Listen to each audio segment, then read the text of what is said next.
To all who come, welcome. Disney is a time machine that takes us back, connects us together, and shows us that not even wishing upon a star ever gets old. Now come sit with your friends Jonelle, Sean, and Megan as we deep dive into the heart of Disney. I really hate that timer, but I really wanted to start off with like more of a funny intro. And I was gonna be like, sugar pie, sweeties, how do you like your gumbo tonight? I like it spicy, please. That's so cringe. It can be brilliant and cringy. It was not brilliant, and I was trying to figure out something on the whim because I was like, gumbo. Gumbo. Obviously, this movie Yeah. has a lot of New Orleans culture, and Yeah, man. We're on Princess and the Frog. okay, and the reason why I wanted to go gumbo was just how much she referenced gumbo. Have you ever actually had gumbo? Yes. Mm. In New Orleans. I know, right? That exact face. Megan's got such clutch on us right now. She's got the reins on this one tonight. Why'd you have me start? I haven't had gumbo. I've had jambalaya from New Orleans Square in Disneyland. Dude, jambalaya is fucking good. I know. It's so good. Meanwhile, I get stuck with grits and corn. Yeah. Get me some buttermilk biscuits and some fried chicken. You had to say it like that with this episode. Those are my southern roots. Shut up. Does it help that I'm sick too? So it just comes off even weirder. Welcome to the comedian tonight, your host. We're on Princess and the Frog as we continue our series through the Disney princesses. Because this was a repetitive thing that Sean just said again, I'm going to repeat. Subscribe, like, comment, whatever you do. Follow our podcast, Friends of Disney. Check it out. All right, now that we got all the advertisement stuff and the silly stuff out of the way, let's actually get into Princess and the Frog. I don't even know where to begin. I have a lot of different thoughts around this movie for you, which are not about the content of the movie yet. I love the movie, actually. I love the movie too. The funny thing is when I first started watching the movie again and I came across Tiana, I just started thinking of when I went back to Disney World with my grandma and we were going to go see Cinderella and Snow White, because on the other side of the room it was Tiana and Rapunzel. See, but I said no and I chose Cinderella and Snow White. But that's because we know I had to choose Cinderella. Yeah, duh. I love that bitch. Hardcore to the core. I like the idea of like Rapunzel and Tiana as like besties. You know, that's fair. Well, okay, and the funny thing about that is that I think this movie falls into about it's 2009, right? 2008. It was so. This was right at the housing crisis. Rapunzel came out after this movie, so they came out right after each other. I was like, so this was before Rapunzel, right? This is before Rapunzel, and it's the last 2D animation from Disney. This was one of the good animations before we start getting the change of Disney. I feel like we should divide, like, I feel like at this moment, kind of how we've been talking about Disney over the past few years, it's really just been COVID is the moment that defined Disney as changing to woke society. At least in my head. COVID was the defining factor. Like that, there was a clear shift from when the pandemic happened. And then you have with Princess and the Frog, they stopped the 2D animation. And then I would say right after Rapunzel was... Because Tiana is one of those timeless princesses. Again, like another good timeless princess. Okay, I know there is shit talk about me on live action Little Mermaid, and I get that. But Tiana is so good. It's so good, but it's different, you know? It's different in all the best ways because I think we talked about it a little bit in the Lady and the Tramp episode. Because it's a classic story in a modern age. Exactly. Like, it's New Orleans. The Princess and the Frog in New Orleans did not exist at the same time. Well, okay. And then This is also a movie that gets brought up a lot in, like, I mean, obviously our podcast, but also in interviews and things like that, because this is a Black princess, and people are defining this as a Black little girl's moment of, this is her relatable princess. But it really just had me sitting and thinking back on all of these great 2D animations. Why is Disney? Because this is like the one moment where I felt, again, with a great authentic character. And, you know, yes, they played into the culture, which, I think having a Black character fits into that culture. Essentially, I am trying to say that why is Disney not making more 2D animations that involve, like, characters of Black stories of that time, and making them more of these classical pieces, more of like originating authentic characters that just happen to not be purposely pushing an agenda. Because Tiana she doesn't have an agenda to change the world. She has the agenda to purchase a restaurant. She's pursuing that American dream. Yeah, but it's not the agenda of trying to change the world. You're not wrong. On the 2D animation aspect, that comes down to money. I was Pure money on that one. It's a simple story, and they gave it a classical character for the simple story. But also like the other way around. Like, it's a classic story because we've all heard of like the Princess and the Frog, Like the Frog Prince. Yeah. Even if we haven't heard like the exact like word per word, we know about the princess who kisses the frog and the frog becomes the prince. Yep. But obviously this one just happens to be a different version of it. Yeah. It's like Cinderella. I was like, it is the Cinderella. But that's what Disney is good at. Disney is good at Disneyfying stories. They took an existing story and Disneyfied it. I think. But they did a good job at it because they added an existing time period and in a different existing type of story within a story, Like they created a separate story for the fairy tale to fit into. I'm trying to like re-say what Jonel's saying. Well, like they really like played with it because like obviously like it's a little meta, but they literally heard the Princess and the Frog story in the movie. And like the fact that like Tiana saw Naveen as a frog and was like, "Oh, bet you want me to kiss you or whatever." A kiss would be nice, yes. and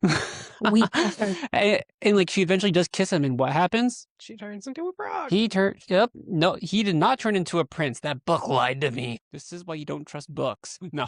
But like it's different because it's not taking the same exact story that has already been Disneyfied and trying to re-Disneyfy the same Disneyfied story. No, well, they haven't done a Princess and the Frog at all prior to this. Exactly. So it is a new Disneyfied. The same was with Rapunzel, though. But the nice part with this was that, like, I feel like every other iteration of, like, a classic fairy tale, they put it in that context. Snow White was set in a medieval time, castle, princess, woods, whatever. Yeah. Same thing with Cinderella. Same thing with Sleeping Beauty. Until we reach Belle. Same thing with Belle. It was French Revolution. Like the live action where it was less apparent. Like it was set like after the bubonic plague. They set the live action after the bubonic plague, but it's like kind of like she went to a manor. Like she went to a manor castle. It was a full castle. Yeah. Yeah. So it's like less. So it's more vague than the animated counterpart. I was more of like kind of referring to her not being born into royal blood. I wasn't referencing the born into royal blood part. I was referencing time period. Medieval castles, French provincial town, medieval castle. It's all like that same kingdom vibe. And then you have New Orleans. Yeah. If you have never been to New Orleans, go to New Orleans. I want to go to New Orleans so bad. Yeah. Sorry. No, definitely keep going on that because I definitely know what I want to talk about next. So we all live in good old United States of America. Good old Washington. I have so many thoughts. But my mom, we didn't agree on a lot of things.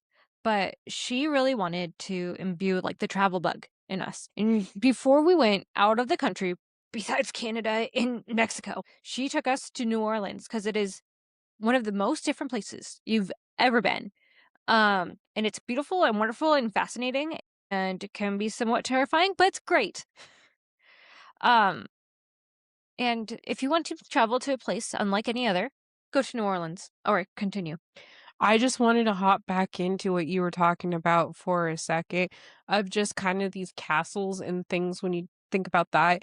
Because, in a sense, with turning it into a modern society, you do tend to see this type of societal king structural type of stuff in New Orleans because of generally those prohibition eras where you have people who own the clubs and it is very I secretive. thought you were gonna bring up the Voodoo Queen, because the Voodoo Queen is a real thing. Queen? Voodoo Queen. Yeah. I was just gonna say that how this then relates to Vampire Diaries and how Vampire Diaries has an origin in New Orleans, and I love that whole series. That moment you realize anytime something is based in New Orleans, it has such a high chance of being really good. Because I think about the Haunted Mansion episode that's also based in New Orleans. Well, you think this is why I was going back into the castle trope because you think of, okay, there's a hierarchy with castles. We're intrigued by the structure. We want to know how they function because we are humans who like to watch systems and like to know how systems work so we can run them ourselves. But also, you look at Castle and you're like, dude, that's huge and it's pretty and I want to live in it. Yes, but you also have to then find out about the system. Anyways, that's where my brain goes on a tangent with that. When you look at New Orleans and you look at other, like the mafia and things like that, and you look in Mexico with the drug cartel, there is that type of societal king structure, but it's just not with the castle. Well, I find it interesting that, like, Do you see what I'm saying, Megan? I feel like you're a little confused. I know what you're saying. I know what you're saying. I also have a sneeze that's like on the tip of my nose. Oh, no, I definitely get that. And so I look super confused when I have to sneeze because I'm like trying like to not scratch my face, but it makes me like. See, I find it weird that you're bringing up that like hierarchical structure with New Orleans. But see, when I watch this movie, that's kind of what I think about because it makes me think about every other movie that has an origin in New Orleans because yes, Princess and the Frog does it differently. Yes, there is a physical prince who actually does come there. And there's a king of Mardi Gras. Sorry, continue. Yeah, and he actually does become the frog. But most of the time when you are watching something in New Orleans, generally it is a mafia or it is a drug cartel. Or it's about Hurricane Katrina. Or it's witches. They have a lot One of these things are not like the other. There's a lot of like spiritualism embedded with New Orleans. It's true. So much so that like I knew we were gonna get into the topic of voodoo at some point because of Mama Odie versus Dr. Facilier, who both practice voodoo. Yeah. But like, so like I did I attempted to do like research into like voodoo and stuff so I could actually like know things for the episode. And see, when I think of voodoo, I just think of Vampire Diaries, which has a whole different season, like set off series that's all in New Orleans, and they also do voodoo magic, and it's great. But the thing with voodoo is that one is funky. Voodoo is funky. It is kind of funky, yeah. But like funky in a good way. There's also like different classes of voodoo. The voodoo that gets talked about in like New Orleans is specifically Louisiana voodoo. Yes, sir. Because there's also Haitian voodoo from Haiti, which came from voodoo from Africa. Yes, sir. Through the North American slave trade. I love New Orleans. Does voodoo fall into the same type of cultural beliefs of essentially worshiping to the god deities? So they're of like the ancient Greeks. so like- they do have deities. We say as white Gods. people who don't practice voodoo. Providing Yes. offerings. This is just from my basic research. I tried to learn stuff from as dumbed down as possible, so I apologize if I butcher. And please correct us in the comments below in a in a respectful way. Thank you. And what's common voodoo practice? But so they have like, yes, there's like gods, but there's even a part of Louisiana voodoo is actually bringing in Catholicism because it was very influenced by Catholicism, and so a part of it also has to do with believing that everything has a spirit and that spirits are watching over us and so on. You wanted to go on to Catholics and Protestants thing with the graveyard, huh? Yes. Okay, so I don't know how many times I've mentioned this, but I was going to become a pastor. That was like my life goal until a few years ago. And my family, like I said, went to Louisiana, to the one and only New Orleans. And what you need to know about New Orleans is, one, it is a port city, port town. So it is below sea level, which is crazy because the ground is literally below the sea, which will come up and be really important. Two, it has very big French culture and then Protestant culture. And three, Spanish culture. And so all of those things make specifically New Orleans. And that's why they have a big Mardi Gras thing, which is a huge thing in the movie, which means Fat Tuesday for all those who do not speak French. And this comes into Catholicism.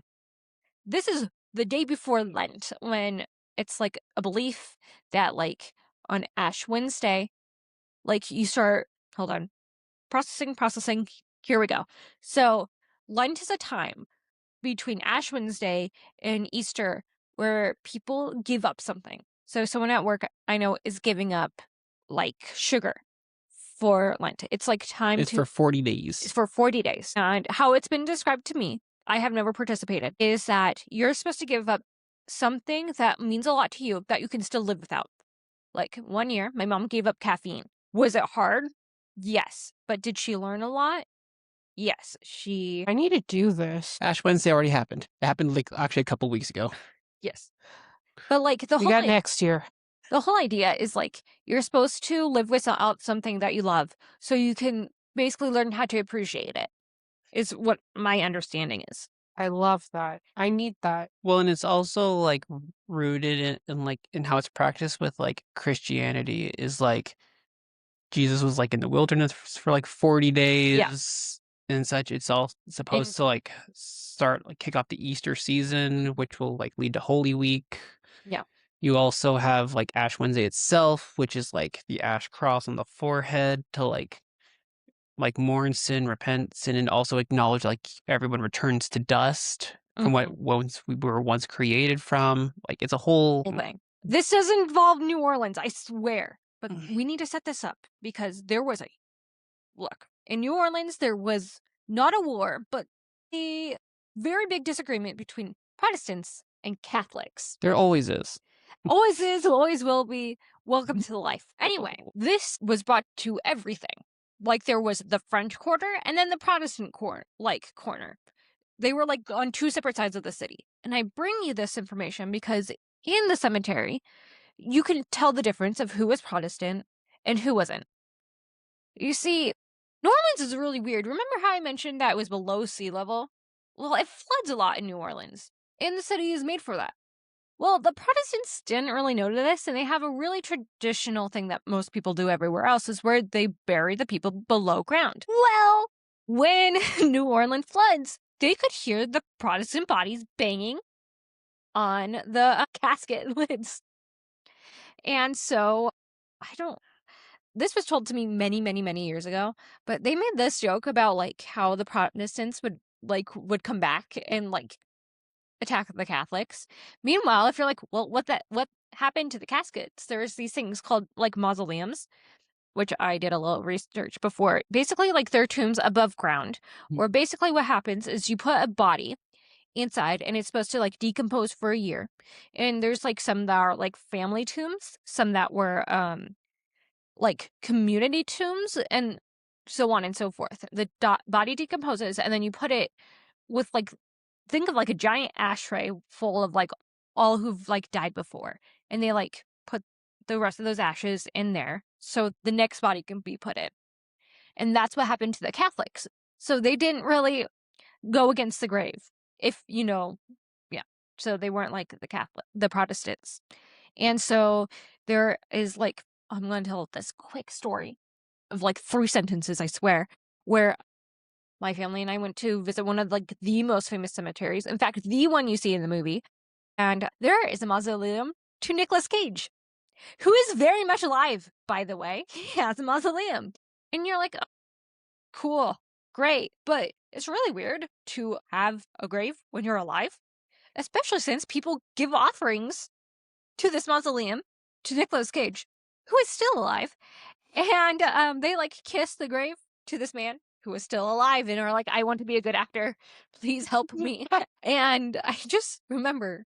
I will say it's pretty normal to have like the headstone ahead of time with your name in. So like while you're waiting to die, your plot is already there. I've seen some people, like old ladies, they'll like pick out an urn so that way they can say, I picked this one, I'm not trusting my family with my final cup. I mean, like, I get it. I mean, get like it. that's what my grandma's done. Like, and it feels pretty sad to like go over to where I know she's gonna be buried and see, you know.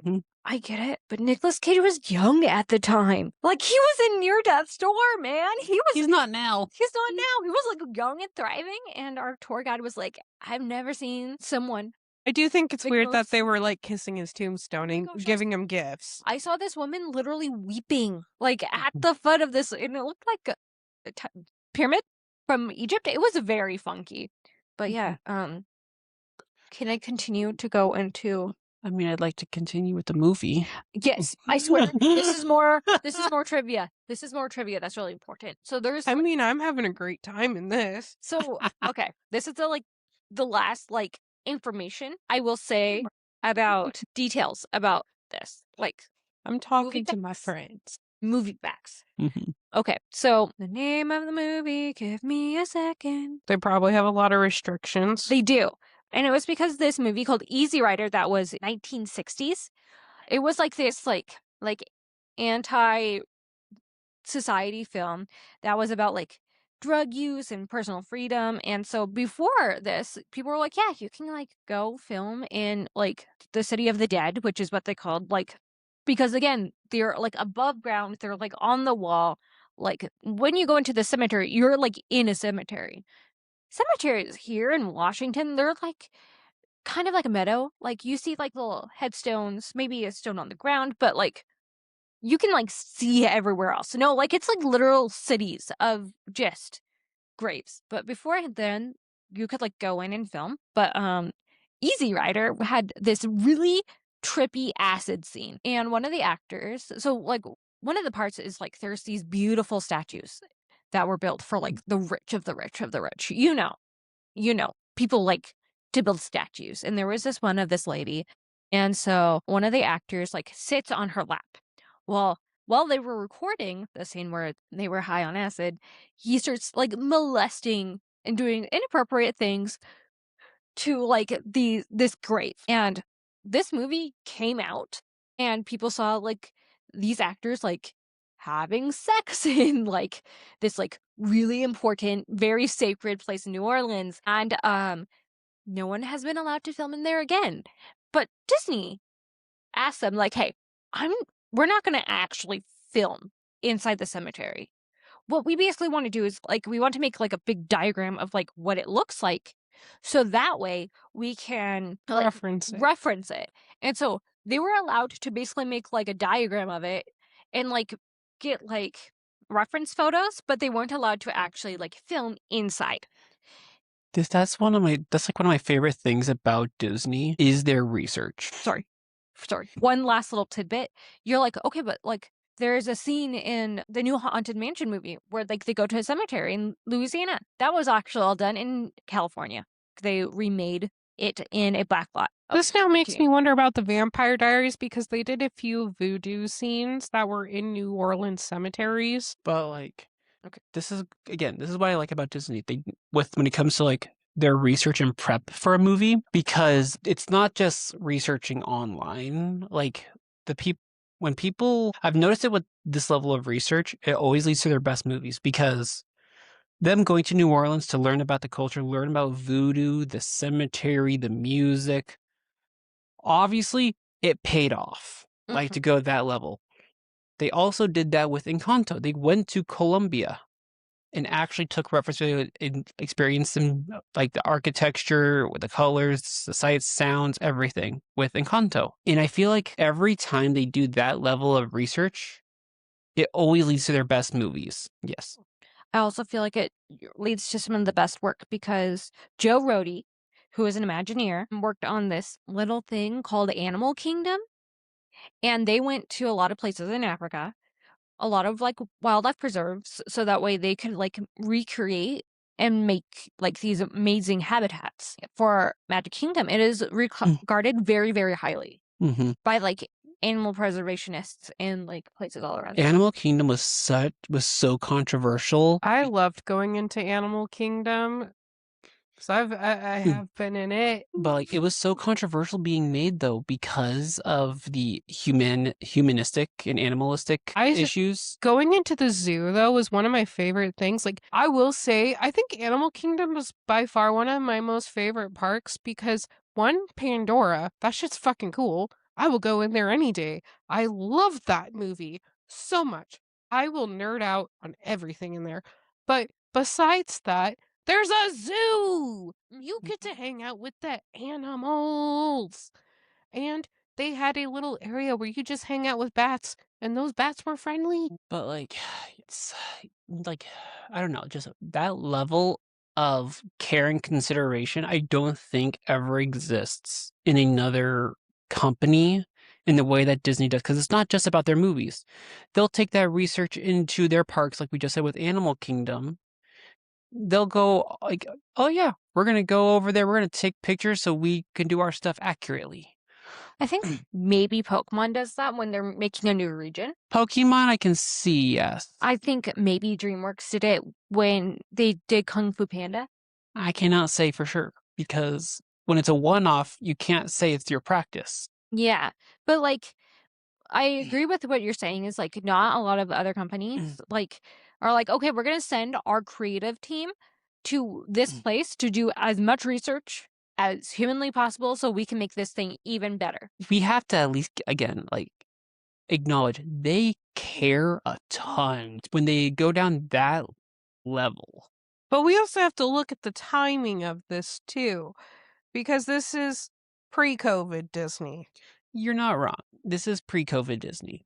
And this is where I like to change. Encanto was also post-COVID, or coming out of COVID. Like, they still retain that ability. I have a little anecdote that I want to add that, like, I swear, like, ties back to this conversation. It's okay. So my family went to Disneyland a long time ago, and Cars Land was like the new thing, okay? My sister, my brother, and I loved Cars, okay?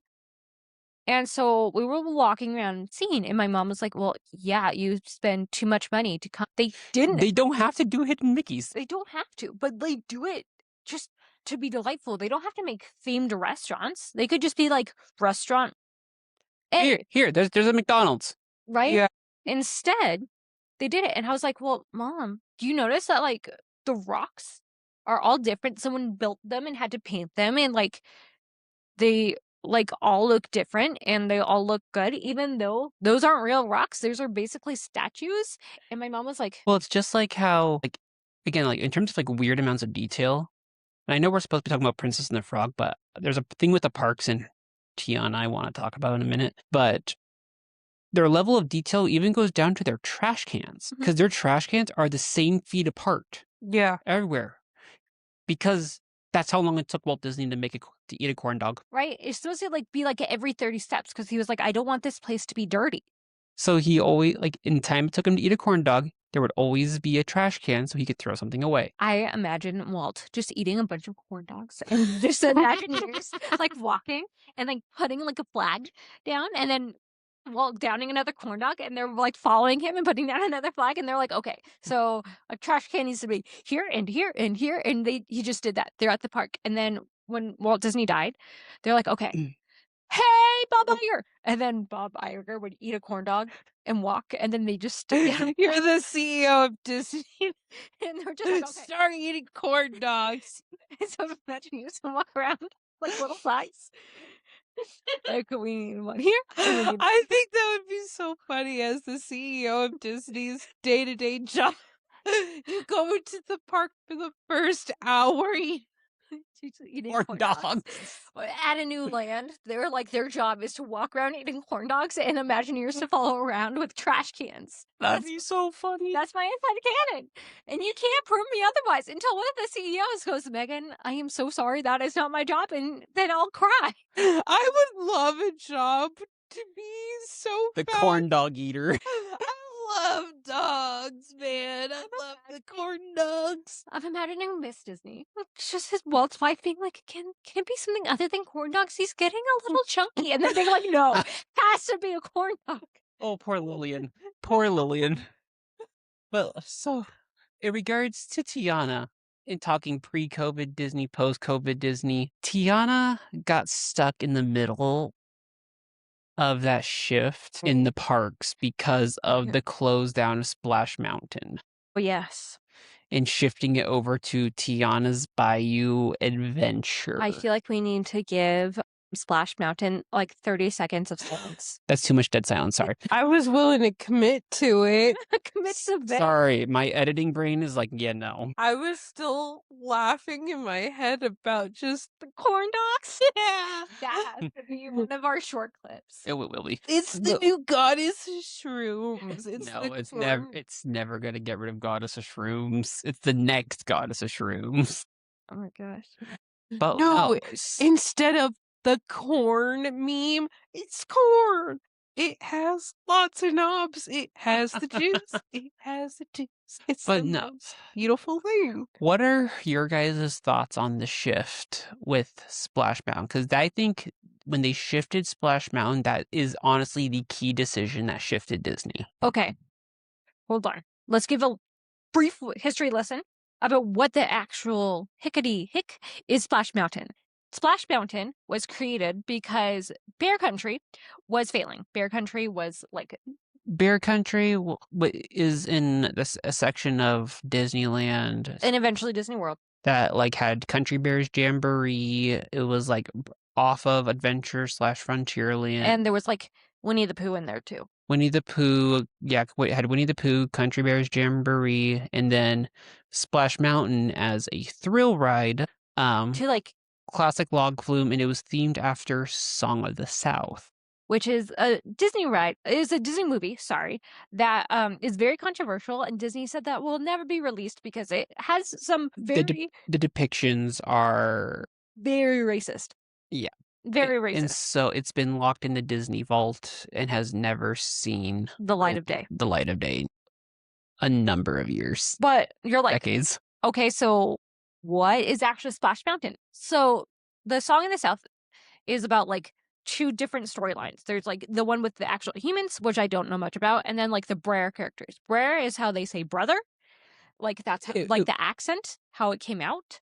So there's Brer Rabbit, Brer Bear, and then Brer Fox. And so it was like a series of stories that were told from live action character to child live action character. Based off of the Uncle Remus stories. Yeah, there we go, Uncle Remus. And so basically, the Splash Mountain was you going through those scenes and like going through that story of those Brer characters. And the whole thing was that Brer Rabbit is trying to find his like laughing place. The laughing place to go. Oh. And stuff, which is like, think of like your happy place, but it's the laughing place. But and so in the soundtrack to Splash Mountain was based around the song Zippity Doo Dah, which Disney has used that song in countless things. I don't think it actually is used much in the parks anymore, like it used to be. It's a classic. If you haven't heard it, listen to it because it's delightful and it has no sexism and not sexist or racist undertones. No, my bad. No, there is no racist undertones, but because of the fact that these characters were from the Song of the South movie, which did have like some racism in it, they decided to change the theme of Splash Mountain to Tiana, and they renamed it to Tiana's Bayou Adventure. Yes. Okay, I just want to answer a question I can see in the comments. Megan, why would they bring Song of the South to the Disney parks if we're not allowed to watch the movie? The whole thing is, one of the Imagineers, can't remember, was tasked with the idea, you need to bring some more people to Bear Country because no one's going there. And there was this attraction called, like, Moments of America or something. America something. America Sings. America Sings. That had some animatronics that were now being basically, like, not being Retired. used. Retired, that's it. And so he was like, this Imagineer is like, oh, well, this one looks like Brer Rabbit. This one can be reused into Brer Bear. This one can be used into Brer Fox.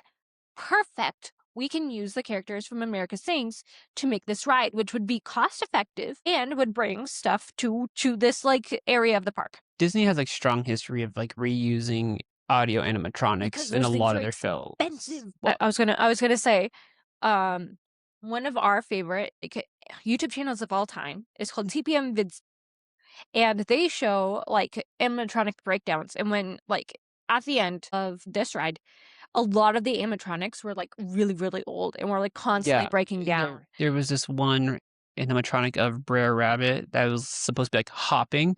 It's known as the $1 Million Bunny because they spent around at least $1 million on it by then to like refurbishing it and keeping it running. And it didn't work half the time anyway. Yeah, it was always breaking down. And so them choosing to retheme Splash Mountain, one, in the money business sense, was a long time coming because the amount of upkeep, but also given its undertones. It just didn't work in today's society anymore. And it needed. And they announced the change shortly after the George Floyd incident in 2020 as well. So they were like, we're going to change it to a Tiana themed attraction. You know what? I have thoughts about this. Like, I am glad that it was changed to another representation of like the African American like community. Could you imagine if they were like, we're going to base it off of Cinderella? Everyone would be like, in Adventureland? In Adventureland? But like something like that where people would be like, why? And there would be a whole uproar, but they decided to keep it in the same like family. And it's not the worst idea that Disney has ever done. And there is a big caveat. None of us have written Tiana's Bayou Adventure. It actually opened like a few days after we left. A few days after we left Disneyland. Which I was... we had the beignets though, and they were delightful. We did have Tiana's beignets, but the other... Overall, like choosing Tiana was like a brilliant idea because Splash Mountain is right next to the Haunted Mansion. And so it really helped to round out New Orleans Square to really be like a New Orleans themed area. You also had Pirates of the Caribbean. So like overall vibe wise, it just made so much sense. And they added in like Tiana's restaurant as well, right next to it. Like it was like checking off all boxes across the board. Do you want to do just a small criticism? I have a feeling is it the criticism that you know I'm going to be making? Listen, the Splashdown soundtrack is a bop. And like I said, I recommend going to listen to it. Splash Mountain soundtrack is so good. It's so good. Love it. Can't live without it. But the soundtrack for Tiana's Bayou Adventure is boring. And like, here's the thing with like Splashdown it was supposed to be like high energy because there's a drop and there's like Brer Rabbit was mischievous. He was getting in and out of trouble constantly. So like the music had to reflect that. Beyond Tiana's Bayou Adventure is kind of just like it has a couple problems to it. One is that it kind of made relevant a problem that people notice with Disney rides lately. And it's that you have like the most recent Disney rides are conveniently named Tiana's Bayou Adventure, Remy's Ratatouille Adventure. And I think there's like at least one more adventure ride. Which were like Okay, we're Imagineers. We can make better like names. Like you don't. We're talking at you instead of like having conversation.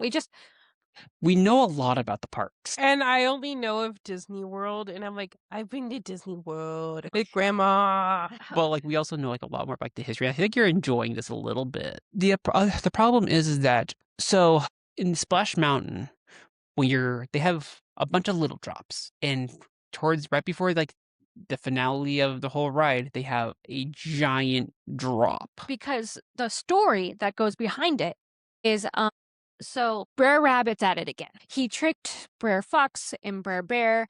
And so here's the whole thing. He's like, whatever you do, do not throw me into the rose bushes, the thorns, Something like that. the thorn bush. And it's like he's trying to do reverse psychology because he's a rabbit. He's small. He can fit through all the thorns. And so he's like, whatever you do, don't throw me in. And so they obviously, because they're like, oh yeah, he's scared of the thorn bush, throw him in. And so it's like the mimic of like you're getting thrown into the rose bushes, and that's like why there's like and on the soundtrack leading up to it, like it's terrifying. Yeah. Like they have thunder sounds, everything is dark. Oh my gosh, it's so good. Watch a ride through. It really builds the anticipation. And I remember seeing so many like ride throughs and listening to the soundtrack. They did not keep that same intensity.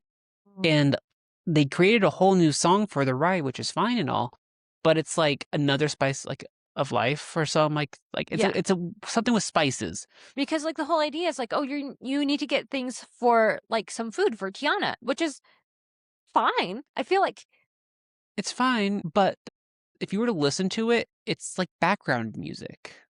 They could have done like a cute little wrap up of her like tour of New Orleans or something. If it was me, I would have had it be from Dr. Facilier's perspective of him running, like trying to get like Naveen / running away from his friends on the other side, especially with the drop. Can you imagine going up a dark tunnel and you have the like bum bum bum bum bum bum bum bum bum bum bum. Are you ready? Are you ready? And then you have the crash. Like that's perfect. It writes itself. I figured out what's wrong with Tiana's Bayou Adventure. Tell me. They wanted a dark ride. Yep. And it would have been perfect for like one of the Flying Over Neverland. Yeah. Like where it's just it's just a little jaunt down memory lane, which is perfect. But the problem with Splash Mountain is there was always stakes. There was 3 stories with high stakes, and so it kept you on your toes. So when the drop comes in Splash Mountain, you're expecting that. When the drop comes in Tiana's Bayou Adventure, you're not, because it's casual. We're just gonna go hang out with Mama Odie. We're just gonna go see Tiana's Mama Odie. It's just a little jaunt. It's just a little jaunt. And I feel like if they really wanted to, like, they really needed to amp up the story so that way, like, they fit the actual ride system instead of the other way around. Does that make sense? Like, they had to make a story to fit the ride instead of fitting the ride, like, doing it. Yeah. Trying to make the ride system fit the story. Yeah. They needed to go ride system first, story second, because it was already pre-built. They weren't changing the ride. They just rethemed it, so it's the exact same ride system, just it looks prettier. Yes. And the animatronics work now, sometimes. Do you have anything you want to talk about? We're on a parks rant, and I mean, it just kind of has me thinking on, like, what things as a adrenaline junkie, like, what things I like to look for when it comes to a good roller coaster ride, you know? An adrenaline junkie definitely loves those heightened moments, especially at the Vegas. We all know Vegas is a big place with a lot of things always going on, but the place with the pink globe that I've been to before, anyways, while it was running and functioning back in the day, and it was like a really cool thing where a lot of kids actually hung out at because their parents wanted to go gambling, and so they just threw their kids in there. The Circus, there we go. They have a roller coaster inside the Circus that does a 90-degree drop inside And I went on that ride. It was so fun. They just hold you there. And then I also went on another roller coaster ride. I loved this one. And me and a friend in Atlanta, Georgia, when we went to nationals together, we went on this ride and it was at Six Flags. And it was essentially like you were on a plane and you are about ready to, like, once you get up to the top, you were going to start going down after the person, like, and just doing a lot of turns. Like, that's supposed to be the feeling. But to get up to the very top, you don't slowly go up the hill. You go up at a 90-degree angle, literally just like this, going all the way up. That's terrifying. You are staring at the sky until the very last minute. That's terrifying. And then you all of a sudden get a steep drop, and then it's smooth sailing from there. And it is so fun.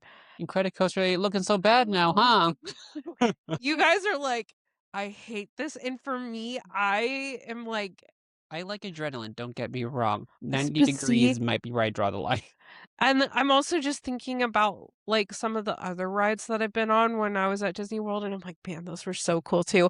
And I really love roller coasters. I love theme parks. They are so fun because I really just love those emotions. But I also, when I've talked about this ride multiple times, but the log ride for Arendelle, when you're going into the castle, it's so fun. See, I had a thought come to my head while you were talking. That kind of piece of stuff, and I want your thoughts too as my Disney parks expert, and your thought as an adrenaline junkie and fellow self-entitled Disney expert. Is Disney scared to use fear? I think. Does Disney fear fear? No. I mean, they have 2 movies about it. It's called Inside Out. Have you not watched it? Funny. The reason I say Disney's that rides are not, here's do not have the fear factor anymore. No. Here's the thing. That's exactly why I ask it, because Tower of Terror also recently got rethemed to Guardians of the Galaxy. In Disneyland. I know it still exists in Disney Yes. World. Hang with me. Joe Rodeo helped with the redesign for Guardians of the Galaxy. And he themed it saying, you have a ride that drops. How do we make people enjoy that? And he basically mimicked the ride to be like, help be that same sensation of like when you're a baby and you throw them up in the air and they catch them, to get that same like laughter, like, you know what I'm saying? Yeah. I think about that. The Them, trust fall. them taking out that anticipation leading up to the drop. In the recent Disney movies that don't have normal villains like we grew up with, it makes me feel like Disney is too scared to use fear. Disney is afraid to be original. Disney is afraid of fear. Okay. Here's the thing. I don't like roller coasters. I have a really... So, Sean and I talk about this a lot. There is a very fine line between anxiety and adrenaline. I tend to go anxiety panic attack, where Janelle goes, oh my god, this is the best thing ever. We're on 2 opposite sides. I have rode a lot of Disney coasters, though. And the reason is because I can get into the pre-show, which you're like, what the heck is a pre-show? It's like the line.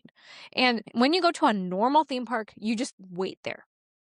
When you go on a Disney ride, there is usually something to keep you entertained while you're in line. I will say I do love that experience alone, but Universal Studios, I hate to say it, is kind of the best of both worlds.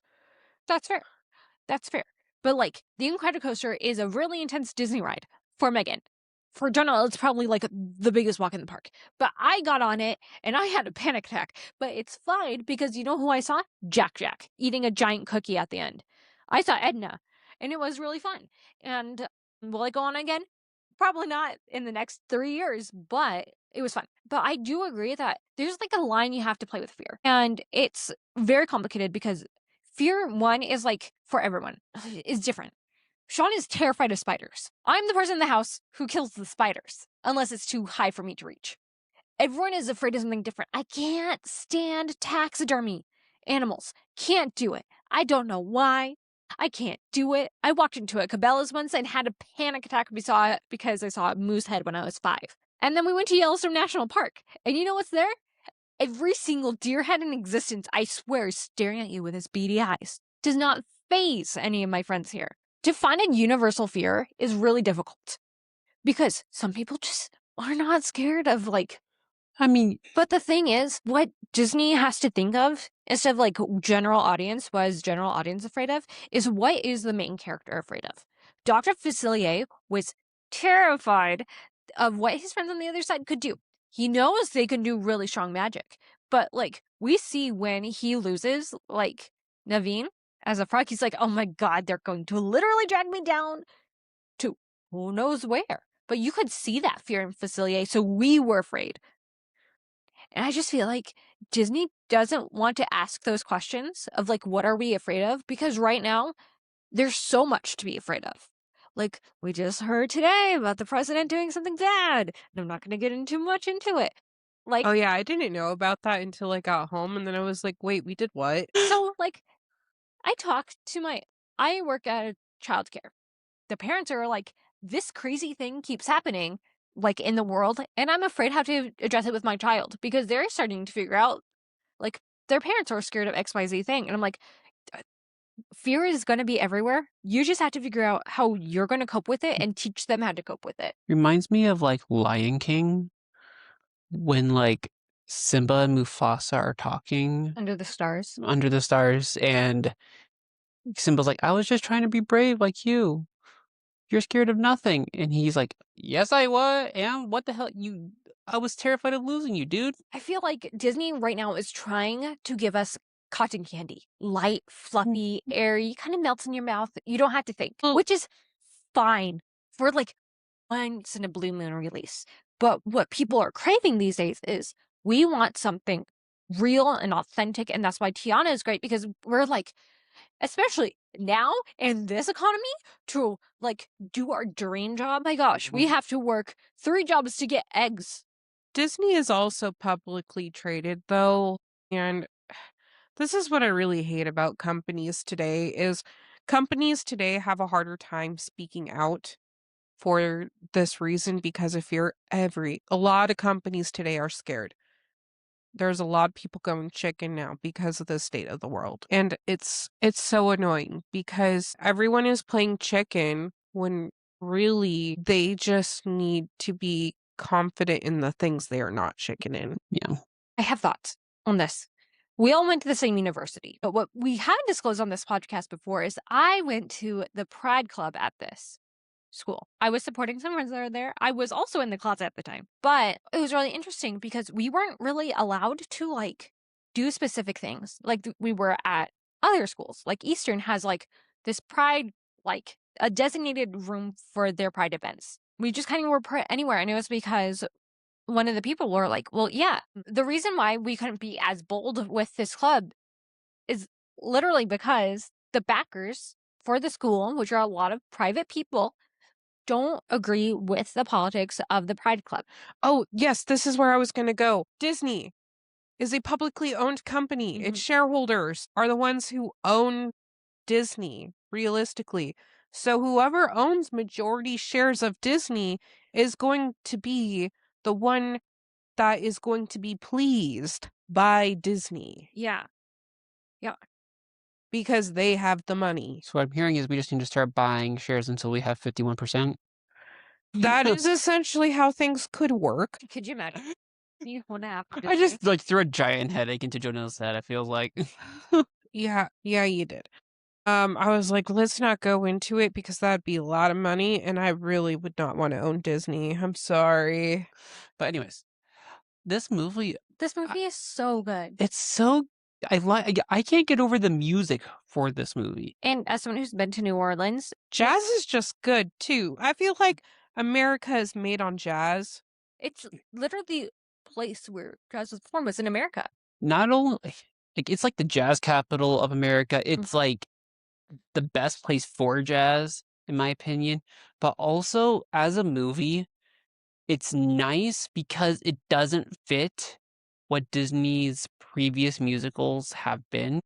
And that has been musicals, like full-on normal musical numbers that you would see in like a Broadway show. Hold on. Like, I hear you, but let me finish my thought. But like here they went outside traditional show-stopping musicals, you know. It was jazz numbers, and they were also different, and it was so fun. I feel like jazz music, though, can dance on its own without the needing to dance, you know? Yep.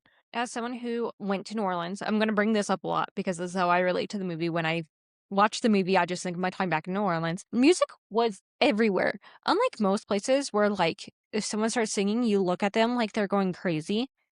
Music is just, like, going on down the street in New Orleans. People are just always singing. And so this is, like, one of the only movies where I'm like, oh, yeah, I could totally imagine, like, Tiana singing for no reason whatsoever. And it doesn't even take me out because I'm like, yeah, that would actually happen in New Orleans. People in New Orleans, tell us in the comment section below. Thank you. But yeah, no, I can't get over the music. And like, how well it like really develops certain parts of the movie, or like helps move things along. Like the fact they literally had a song called "Rolling Down the Bayou," rolling down the bayou. Like, that's perfect. It fills such a good need. Having a song like "You Dig a Little Deeper," where it's like the opposite of an "I Want" song, it's a "You Need" song. Oh my gosh. The song Down in New Orleans, Literally, I have no notes. It's perfect. and like a villain song like "Friends on the Other Side," like it's really plays into Dr. Facilier's character, because like if you watch him, like his shadow, anywhere his shadow was on the wall, it was skull and crossbones compared to his actual wallpaper. And how like he like would try to like appear as like a decent guy, like just an echo gentleman little thing we have here in Louisiana, a little parlor trick. Like, I'm just this little shopkeeper guy. I'm no one special, and then only to like, now you're a frog.